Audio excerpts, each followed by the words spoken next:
চিকিৎসার জন্য ভারতে গিয়ে আর দেশে ফেরা হলো না কুষ্টিয়ার সাংবাদিক দেবাশিস দত্ত ও তার পরিবারের। কলকাতার একটি আবাসিক হোটেলে ভয়াবহ আগুনে পুড়ে মারা গেছেন তিনি, তার স্ত্রী, 2 বছরের সন্তান ও শ্বশুর। ছোটবেলার থেকে দেবাশিস আমাদের এলাকার একটা মনি হ্যাঁ ছিল, মানে আমরা হিন্দু মুসলমান ওকে ভাবতাম না। ও আমাদের সাথে যখন যে অবস্থায় ডাকতাম আমাদের সাথে মিশতো, আমাদের সাথে যাইতো, দেখা হলে সালাম বিনিময় করতো।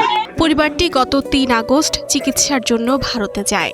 দেবাশিসের স্ত্রী অসুস্থ ছিলেন, তার ছোট্ট সন্তান স্বর্ণশিসের ছিল কথা বলায় সমস্যা।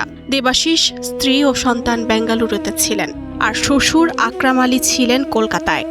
গতকালই তার সঙ্গে দেখা করতে কলকাতায় ফেরেন তারা, কিন্তু রাতেই হোটেলে আগুনের ভয়াবহতা কেড়ে নিল পুরো পরিবারকে।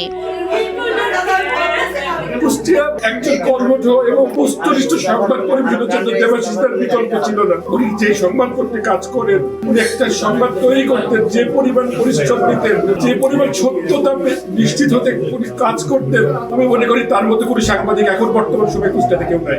নিহত দেবাশিস দত্ত কুষ্টিয়া থেকে প্রকাশিত দৈনিক আজকের আলো পত্রিকার ভারপ্রাপ্ত সম্পাদক এবং আজকের পত্রিকার কুষ্টিয়া জেলা প্রতিনিধি হিসেবে দায়িত্ব পালন করছিলেন।